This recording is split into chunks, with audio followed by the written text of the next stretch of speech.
구두장이 마틴. 메리 크리스마스! 구두장이 마틴은 성탄절날 어느 작은 마을에 살고 있는 마틴이라는 구두장이가 예수님을 만난 이야기예요. 구두장이 마틴은 창문이 하나 있는 작은 지하방에 살았는데 그 창문으로만 거리를 내다볼 수 있었어요. 그래서 마틴은 지나가는 사람들의 다리밖에 볼 수 없었어요.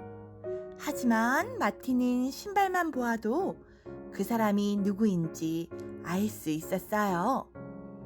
이 마을 사람들의 신발은 거의 다 마틴이 고쳐주었기 때문이지요. 낮 동안은 구두를 만드는 일을 했고 저녁이면 뜨겁게 차를 끓이고 책꽂이에서 성경책을 꺼내 책상 앞에서 성경책을 읽었어요. 성경책 속에서 마틴은 예수님을 초대한 부자 이야기를 읽었어요. 이야기를 읽고 난 마틴은 한동안 깊은 생각에 잠겼어요. 만약 예수님이 찾아오시면 나는 잘 대접할 수 있을까? 무슨 말을 하고 무엇을 할까? 마틴은 등불을 끄고 머리를 두 손에 파묻은 채 생각을 하다 잠이 들었어요. 마틴. 누구지? 마틴은 깜짝 놀랐어요. 하지만 방에는 아무도 없었어요. 그래서 마틴은 다시 잠자리에 누웠어요. 마틴.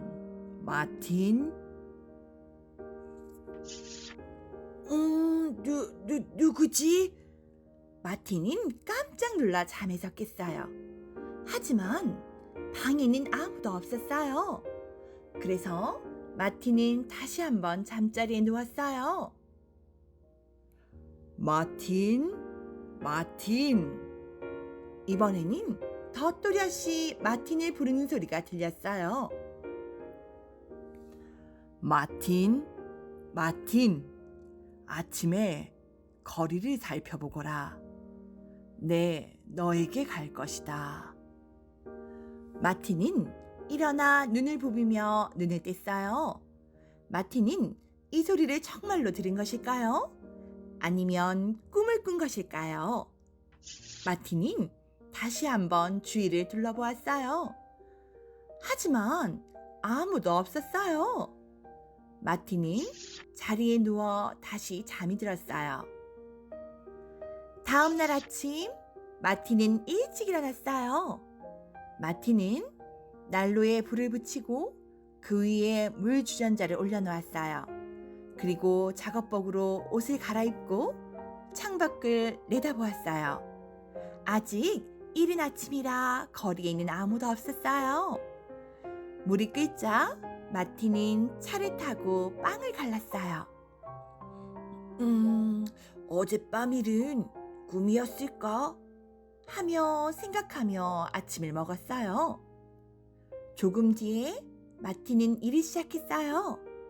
막 가죽을 한 조각 잘라내는데, 그리고 구두를 만들려고 하는데 똑깍똑깍 걸음소리가 들렸어요. 마틴은 위를 올려다보았어요. 늙은 청소부 슈테판이 발을 동동 구르며 시린 손을 호호 불고 있었어요. 마틴은 얼른 창문을 열고 외쳤어요. 들어와요, 슈테판. 우리 집에서 몸을 좀 녹이세요. 슈테판은 안으로 들어와 따뜻한 난로 옆에 앉았어요. 휴, 날씨가 정말 춥군. 몸이 얼음장같이 차가워. 어휴. 슈테판이 한숨을 내쉬며 말했어요. 여기 따뜻한 차 드세요. 슈테판은 마틴이 내놓은 뜨거운 차를 한 모금씩 천천히 마셨어요.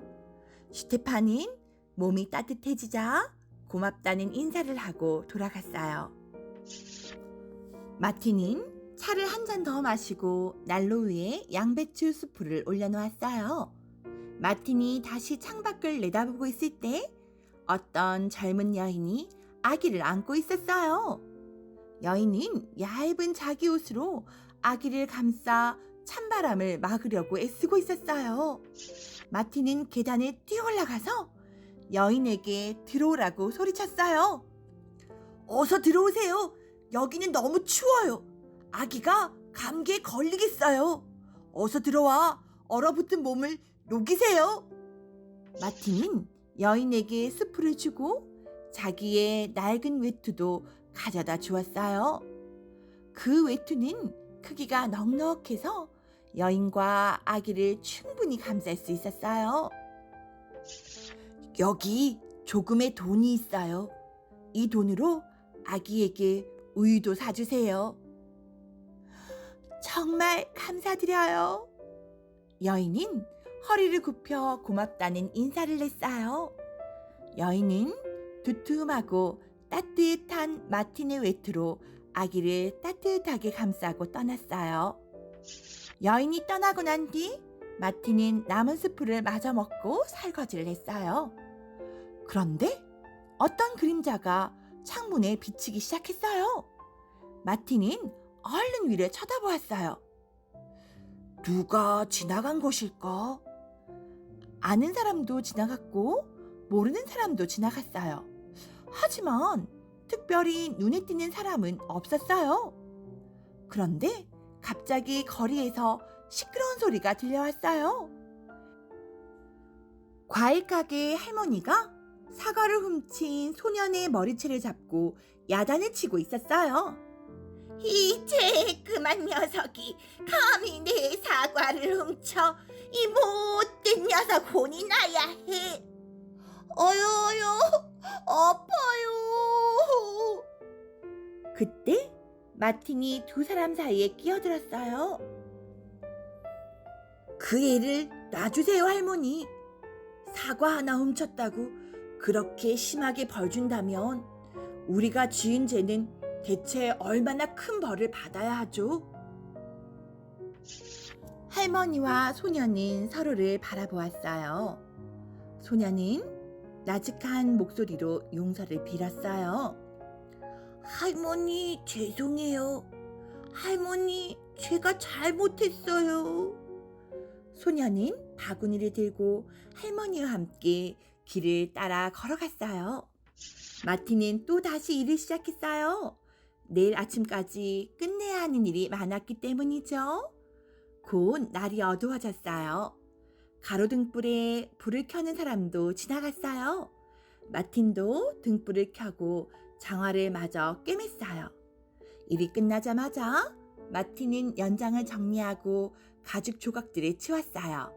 마틴은 벽에서 등잔을 내려 책상 위에 올려놓고 어제 저녁 열심히 읽었던 성경을 다시 한번 읽으려고 했어요.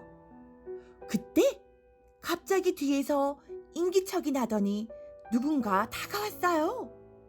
주위를 둘러보니 뒤쪽 어두운 구석에 정말 사람이 서 있었어요. 하지만 누군지 알아볼 수 없었어요. 그때 어떤 목소리가 속삭였어요. 마틴, 날 모르겠던가? 누구세요? 나였단다. 어두운 구석에서 슈테판이 빙그레 웃으며 걸어 나왔어요. 역시 나였단다. 하더니 아기를 안은 여인이 앞으로 걸어 나왔어요. 여인은 살며시 웃고 있었어요. 아기도 방글방글 웃고 있었어요. 그리고 할머니와 소년 역시 나였네. 하더니 가게 할머니와 사과를 든 소년이 이쪽으로 걸어 나왔어요. 두 사람도 빙그레 웃고 있었어요. 마틴은 깜짝 놀라 모두를 바라보았어요. 그 사람들은 마틴의 눈앞에서 안개 속으로 조금씩 모습을 감추더니 사라져버렸어요. 구두장이 마틴은 꿈을 꾸고 있는 것이라 생각했어요. 하지만 꿈이 아니었다는 것을 깨달았어요. 예수님이 늙은 청소부 슈테판의 모습으로, 아기를 안은 여인의 모습으로, 할머니와 소년의 모습으로 마틴에게 오셨던 거예요. 마틴은 예수님을 맞이한 것이었어요. 이 구두장의 영혼은 아주 맑아졌어요. 마틴은 어젯밤에 읽다가만 바로 그 부분의 성경책을 읽기 시작했어요. 그쪽 맨 위에는 이렇게 적혀 있었어요.